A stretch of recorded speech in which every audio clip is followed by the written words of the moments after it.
तो अब हम लोग जो फिफ्थ ट्रांजैक्शन है उसको करेंगे। क्या है देख लेते हैं। Sold goods to Bhuvan for 40,000 less 10% trade discount plus CGST and SGST at the rate 9% each. तो ऊपर में जितना भी हुआ था ट्रांजेक्शन्स वो परचेस रिलेटेड था, ये जो है ये सेल्स रिलेटेड है। ठीक है, पहले पिक्चराइज कर लेते हैं क्या हुआ है। रमन सेल किया किसको? भुवन को। अमाउंट कितना था? 40,000। तो इसके ऊपर ट्रेड डिस्काउंट अलाउ किया रमन ने जो है 10%, तो 4,036। अब इसके ऊपर क्या करना है? GST चार्ज करना है। जर्नल पास करने के समय मैं अलग अलग करके लिख दूंगा। तो अमाउंट आएगा कितना? 36,000 इंटू 9% नीचे ना, तो 18%, दैट इज 6480। और दोनों को मिलाए तो हुआ 42480। ठीक है, अब ये पैसा किसको मिलेगा? रमन को मिलेगा। मगर इस जगह पे ना कैश है ना क्रेडिट ना चेक के थ्रू कुछ पेमेंट करने के लिए कुछ बोला है, तो हम इसको मान लेंगे ये कौन सा है? Credit transaction. और ये जो है ये सही में क्रेडिट ट्रांजैक्शन से, क्योंकि किसी जगह पे कैश क्रेडिट कुछ नहीं है, उल्टा जो भुवन नाम है वो है पार्टी नेम है, तो ये क्रेडिट ट्रांजैक्शन हुआ। अच्छा, तो अब कौन सा अकाउंट आएगा? देखो, एक सेल अकाउंट आएगा, एक पार्टी नेम आएगा, और एक है GST, क्योंकि ट्रेड डिस्काउंट का तो कोई अकाउंट नहीं होता है, तो ये तीनों ही आएगा। तो एक काम करते हैं, तीनों अकाउंट को, तीनों वर्ड को लिख लेते हैं। उसके बाद जैसे हम लोग जर्नल के लिए रूल्स फॉलो करते हैं उसी हिसाब से कर लेंगे। तो पहले भुवन अकाउंट, उसके बाद सेल अकाउंट, उसके बाद GST। कौन सा GST? ये आउटपुट GST। क्यों आउटपुट GST? क्योंकि जो बिजनेस था यह रमन का, जब सेल किया ये तो बाहर की तरफ जा रहा है ना, बाहर आउट। तो इसी जगह से हम लोगों को पता चला कि जब सेल होता है उस समय जो एक बिजनेस टैक्स कलेक्ट करते हैं उस टैक्स को आउटपुट टैक्स बोला जाता है। और इस जगह पे टैक्स का नाम क्या है? GST। इसलिए GST का क्या होगा, उसको अगर सही तरीके से बोलोगे तो वो होगा आउटपुट GST। ठीक है। अच्छा, भुवन, तो ये सेल हुआ, तो भुवन नेचुरल पर्सनल अकाउंट, ये रिसीवर है। ठीक है, इसलिए डेबिट। सेल नॉमिनल अकाउंट है। इनकम, इसलिए क्रेडिट। और जो GST आउटपुट जो GST ये क्या है? गवर्नमेंट परमिशंस दिया किसको?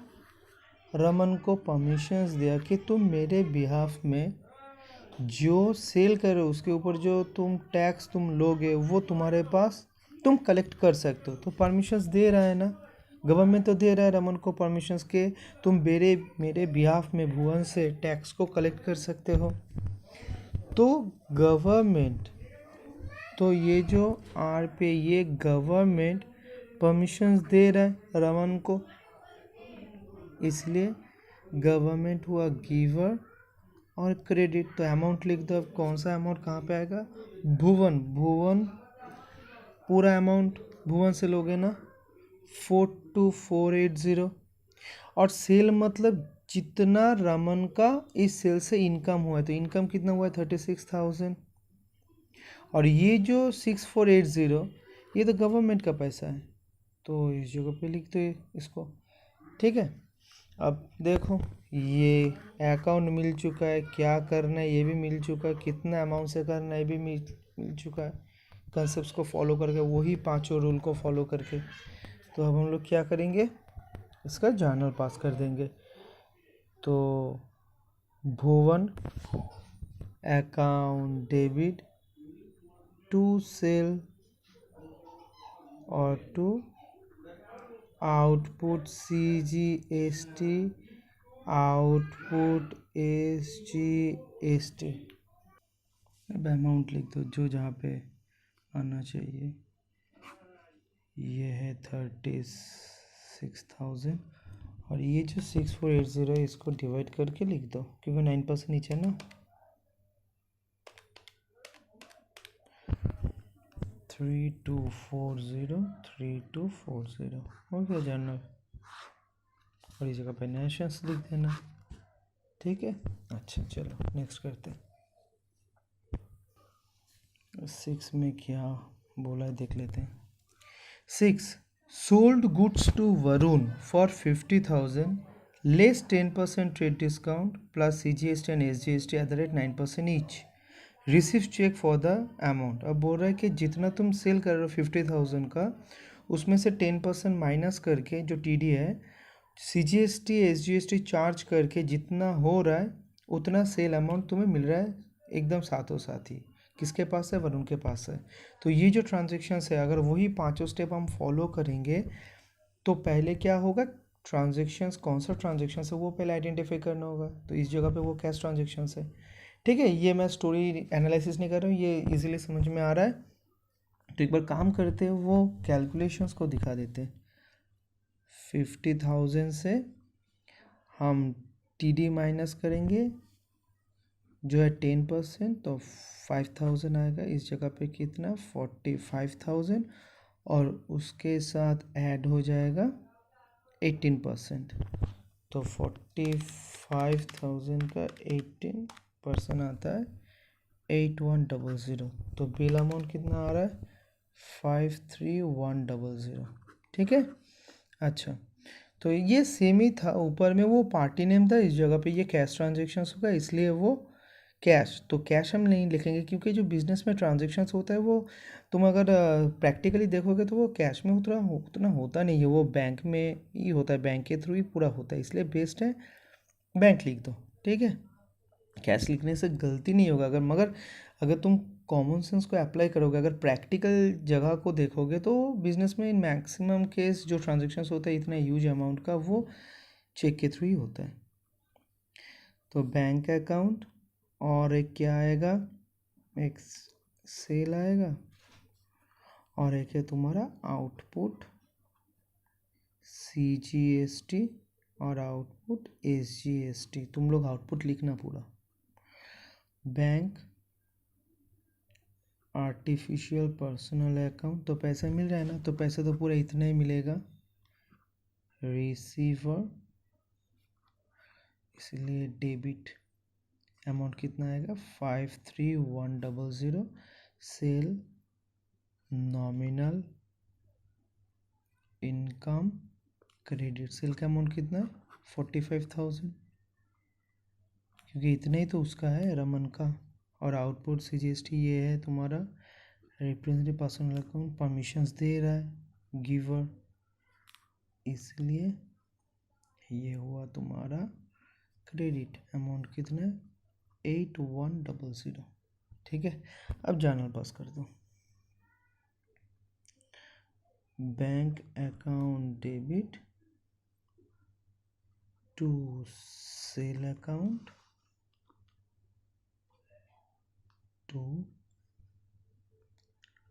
Output CGST output SGST।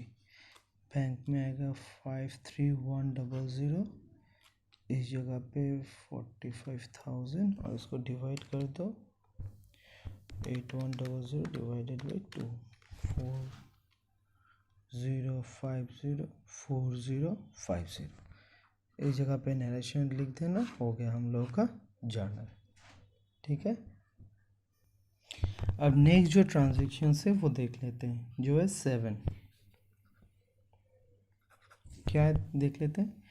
Sold goods to Dev for ₹1 lakh less 10% trade discount plus CGST and SGST at the rate 9% each, ये तो सेम ही है। नेक्स्ट क्या है, received by cheque immediately and allowed 2% cash discount. हम लोग ये देख रहे हैं ऊपर में जो सेट था परचेस के जगह पे, वही सेट नीचे है, मगर इस जगह पे सिचुएशंस क्या है, सेल। ठीक है, तो ठीक है ये भी कर लेते हैं। तो इस जगह पे क्या है, कैश ट्रांजेक्शन से पूरा ही मिल चुका है। अब जब पूरा पेमेंट कर रहा है कौन, वरुण नहीं सॉरी देव जब पूरा पेमेंट कर रहा है, तो वो बोल रहा है तो मुझे कैश डिस्काउंट देना होगा 2% का। तो रमन बोल रहा है ठीक है कोई बात नहीं, मुझे भी मिला है पहले तो मैं भी तुम्हें दूंगा, कोई प्रॉब्लम नहीं है।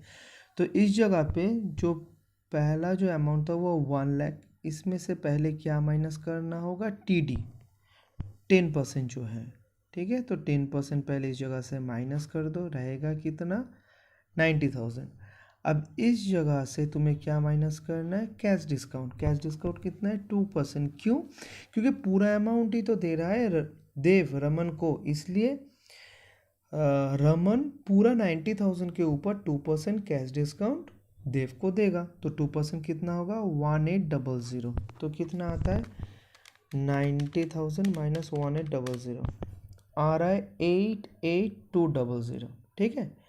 इसके ऊपर GST चार्ज होगा जो है 18%। तो इंटू 18% आ रहा है कितना 15876। टोटल कितना आ रहा है 104076। तो इतना टोटल मिलेगा बैंक के थ्रू। और एक्चुअली सेल वैल्यू कितना है 90,000। 90,000 क्यों? क्योंकि कैश डिस्काउंट का तो एंट्री दिखाना होगा ना, तो इसीलिए इसका ऊपर का जो वैल्यू होगा that is amount after deductions of trade discount, वही होगा रमन का इनकम। अब उसमें से वो 1800 का डिस्काउंट दिया तो वो उसका लॉस हो जाएगा। तो ठीक है, इसमें कौन सा अकाउंट आएगा, एक तो सेल आएगा, उससे पहले भी जो मुझे बोलना चाहिए था वो आएगा बैंक अकाउंट, क्योंकि कैश ट्रांजेक्शन्स हम लोग का वो जो पांचों स्टेप था उस हिसाब से पहले यही बोलना चाहिए था bank account. Bank sale discount allowed, ठीक है, और है GST। ये कौन सा GST है, आउटपुट, ठीक है। जर्नल के समय दोनों को डिवाइड करके लिख दूंगा। तो सेल हुआ जो है नॉमिनल इनकम, अगर नॉमिनल इनकम हुआ तो क्रेडिट अमाउंट लिख दो, कितना आएगा 90,000। बैंक ये है APA रिसीवर, इसलिए डेबिट। कितना अमाउंट मिला है तुम्हें, ये पूरा 104076। डिस्काउंट अलाउड नॉमिनल लॉस, इसलिए डेबिट। कितना अमाउंट आएगा 1800, यही तो लॉस हुआ है ना 1800।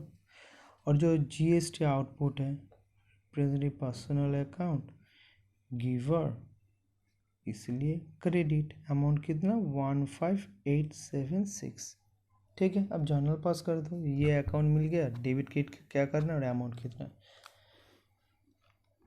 जर्नल क्या होगा, bank account debit discount allowed, क्योंकि ये एक डेबिट है ये एक डेबिट है, account debit to sale account to output CGST output SGST। Bank में अमाउंट लिख दो 90,000, सॉरी बैंक में 104076, डिस्काउंट अलाउड 1800, सेल में आएगा 90,000 और 15876 डिवाइडेड बाई 2, 7938। और एक चीज़ याद रखना, जब हम लोग जर्नल पास करते हैं ना, जो डुअल कंसेप्ट है उस हिसाब से जो डेबिट का वैल्यू होगा वही क्रेडिट का भी होगा, होना ही चाहिए, ठीक है। क्योंकि सेम अमाउंट, डुअल कंसेप्ट तो यही बोलता है कि सेम अमाउंट का दो जगह पे इम्पैक्ट होना चाहिए तब ना डुअल, ठीक है। अच्छा, तो ये हो गया हम लोग का जर्नल, और इस जगह पे तुम लोग ले जाओ ये नेशंस लिख दोगे तब ये कंप्लीट हो जाएगा, ठीक है। और लास्ट जो बचा हुआ है वो भी कर लेते हैं 8। देखो क्या है, sold goods to Zorawar for 2 lakhs less 10% trade discount plus CGST and SGST 9% each. Received half the amount by check immediately and allowed 2% cash discount. ये भी वही ऊपर में जो परचेज में जो लास्ट सेट था वो 4 नंबर में परचेज गुड्स फ्रॉम तरुण, वही सेम चीज़ है. तो जब 2% कैश डिस्काउंट रमन जोरावर को देगा, वो कितना अमाउंट के ऊपर, जितना जोरावर इंस्टेंटली चेक के थ्रू पेमेंट करेगा उसके ऊपर ही ये रमन अलाउ करेगा ना ये डिस्काउंट, पूरा के ऊपर थोड़ी ना. क्योंकि हम लोग तो सीख चुके थे जो कैश डिस्काउंट अलाउ होता है वो जितना कैश ट्रांजेक्शन्स होता है उसके ऊपर ही होता है. बाद बाकी जो ड्यू रहते हैं उसके ऊपर कभी भी कैश डिस्काउंट नहीं मिलेगा. इस अगर मिलता तो सब तो ये बता देता ना कि मैं आपसे ख़रीद रहा हूँ 1 लाख का, मैं आपको एक रुपया दूंगा तो आप कितना डिस्काउंट देंगे, 10% डिस्काउंट. तब तो पूरा 10% डिस्काउंट मिल जाएगा पूरा 1 लाख के ऊपर. तो ऐसे करके ही तो बहुत जन मिसयूज़ कर देगा ये वाला चीज़ को. तो इसीलिए कैश डिस्काउंट सिर्फ उसी पोर्शंस के ऊपर मिलेगा जिस पोर्शंस का अभी कैश के थ्रू ट्रांजेक्शन्स हो रहा है. ठीक है, तो ये भी थोड़ा कर लेते हैं, इसका भी जो वर्किंग्स है. तो 2 लाख से पहले हम लोग क्या करेंगे, TD को माइनस करेंगे 10%, तो आ रहा है कितना 1,80,000. ठीक है, अब 1,80,000 का हाफ पेमेंट हो रहा है, हाफ ड्यू, तो 90,000 पेमेंट हो रहा है और 90,000 ड्यू है. तो ये तो इसको ऐसे ही छोड़ देना होगा, मगर ये जो 90,000 अभी पेमेंट हो रहा है इसके ऊपर क्या मिलेगा, CD कैश डिस्काउंट कितना 2%. तो 90,000 का अगर 2% करेंगे तो कितना आएगा 1,800. ठीक है, तो अब हम लोग क्या करेंगे, अब हम लोग ये जो अमाउंट है 1,800, ये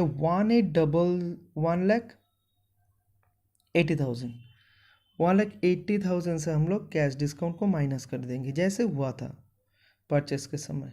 माइनस कर देंगे तो आ रहा है कितना 1,80,000 माइनस 1,800 आ रहा है 1,78,200. अब इसके ऊपर हम लोग को क्या करना है ना, वो 18% चार्ज करके CGST और SGST का अमाउंट डिटरमाइन करना है. तो इसके ऊपर हम लोग 18% चार्ज कर देंगे, आ रहा है 32076. ठीक है, अब हम लोग क्या करेंगे, अब हम लोग इससे कैलकुलेट कर लेंगे इसको.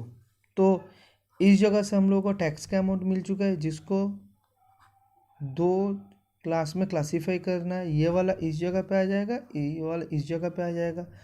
तो ऐड GST, तो एक काम करो 90,000 माइनस 1,800 कितना आ रहा है 882, और इस जगह पे इसका एक भाग को ऐड कर दो 32076 डिवाइडेड बाई 2 16038. इसके साथ ये ऐड करना होगा GST, तो कितना आ रहा है 88,200. ये आ रहा है 104238, और इस जगह पे कितना आ रहा है 90,000 प्लस 16038. ये इस जगह पे ये 90,000 और इसका हाफ जो है 16038 जो ड्यू अमाउंट है, दोनों का ऐड करेंगे तो आएगा 106038. ठीक है, तो इस जगह का लिए पार्टी नेम, जो क्रेडिट ट्रांजेक्शन, ये कैश ट्रांजेक्शन्स. ठीक है, तो एक सेल आएगा, देखो कौन सा वर्ड आएगा, एक सेल अकाउंट, एक बैंक अकाउंट, एक डिस्काउंट अलाउड अकाउंट. ठीक है, और एक आएगा पार्टी नेम अकाउंट, और एक आएगा कौन सा 5 GST, और वो भी कौन सा आउटपुट वाला. बस 5 अकाउंट आएगा. कितने इजीली हो जाता है ये सब अगर कंसेप्ट ठीक जगह पे रहा तो. ठीक है, इसका नेक्स्ट पेज में हम दिखा देते हैं.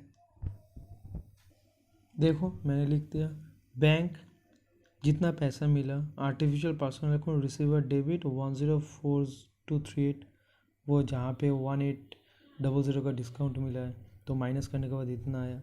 Sale account nominal income credit 1,80,000, क्योंकि अल्टीमेट जो इनकम है वो तो 1,80,000 का है ना, जहाँ से 1800 का डिस्काउंट दिया है रमन ने, तो 1,80,000 डिस्काउंट अलाउड, नॉमिनल लॉस ये। Zorawar natural personal account receiver debit 106038, क्योंकि वो रिसीव कर रहा है, क्योंकि उसको सेल कर रहा है।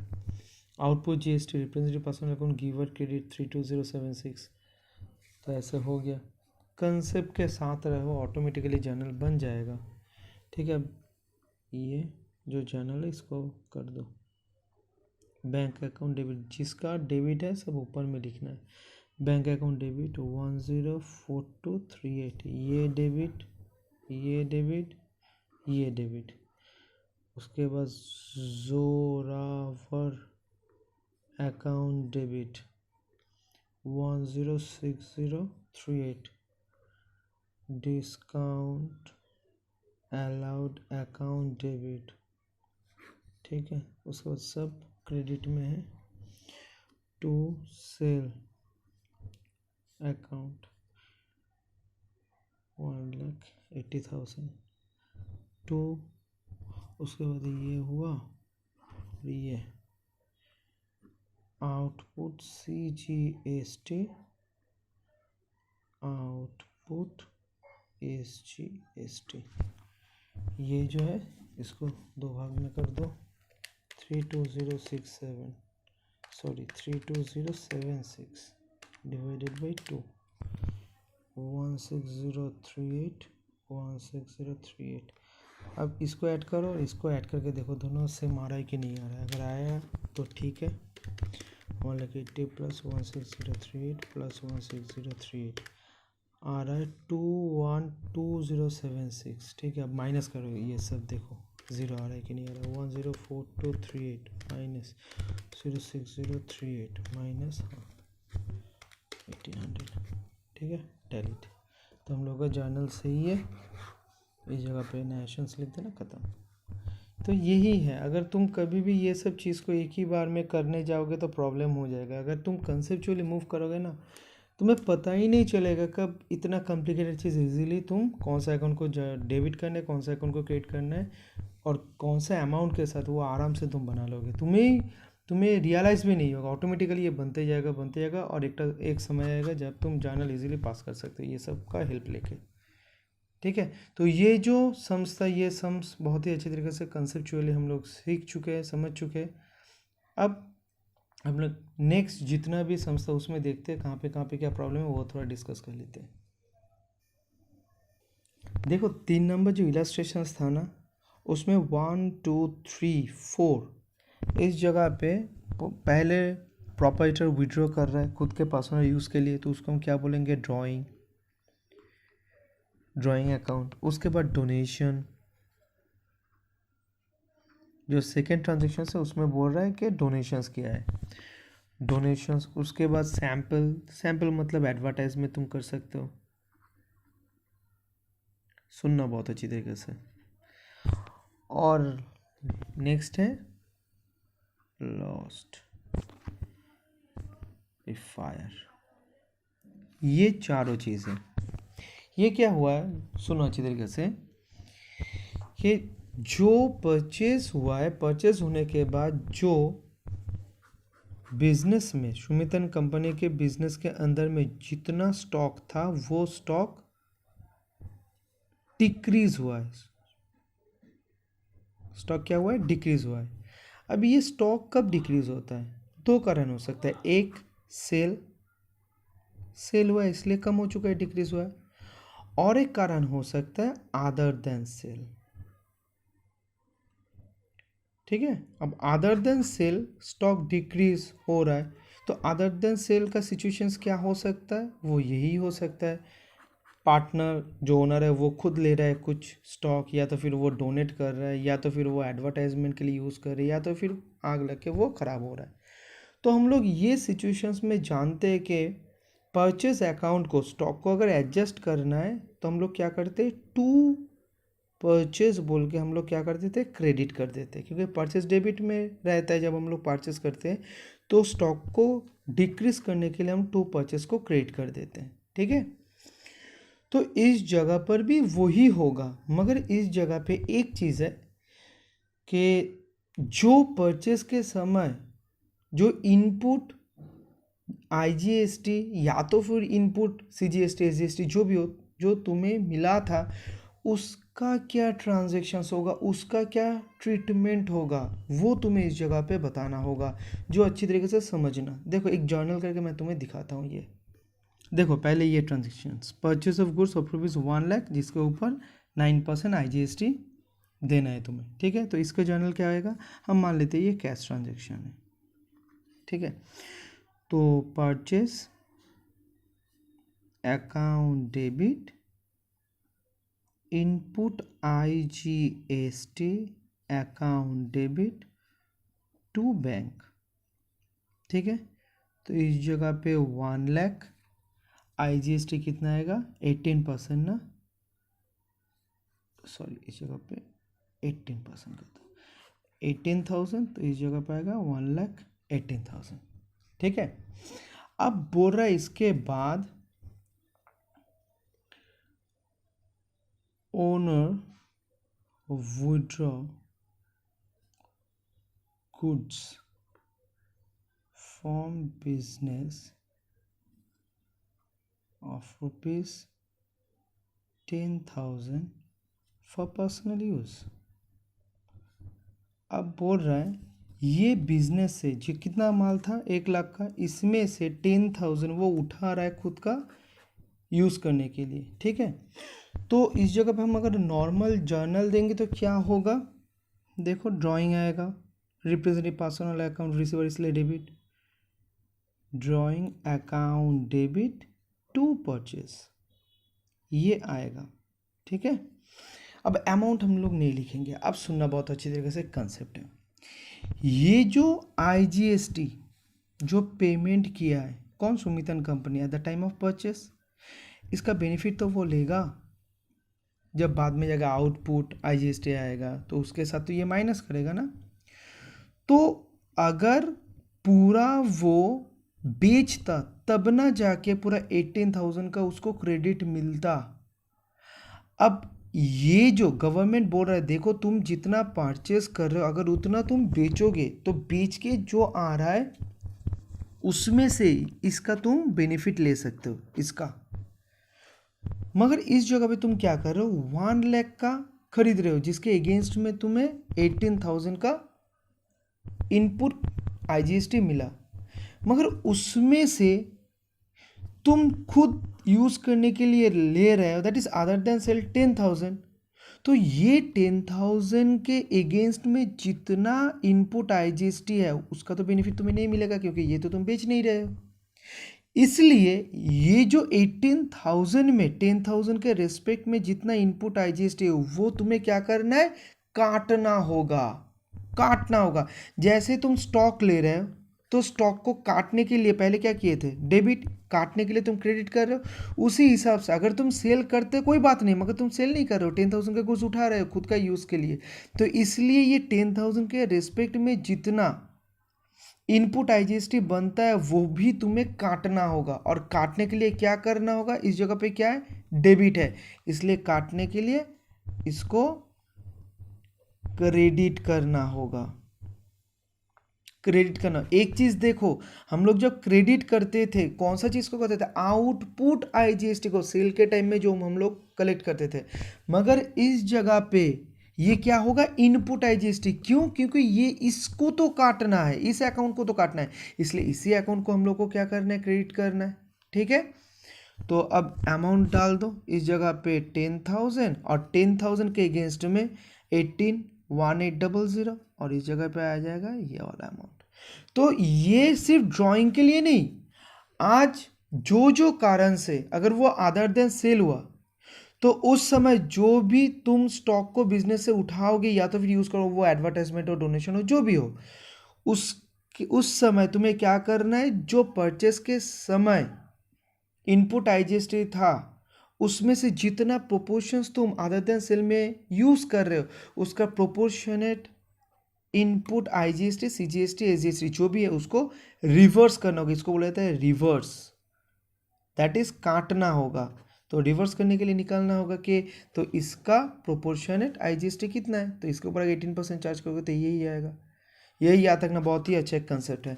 तो इस जगह पे अगर हम लोग डिस्कस करें तो जो फायर एडवर्टाइजमेंट डोनेशंस जो भी है ड्राइंग है ये अदर देन सेल है, इसलिए परचेस को तो क्रेडिट करना होगा, उसके साथ साथ भी इनपुट आईजीएसटी को भी क्या करना है, आईजीएसटी सीजीएसटी जो भी हो उसको भी क्रेडिट करना है। यही था कंसेप्ट, ठीक है।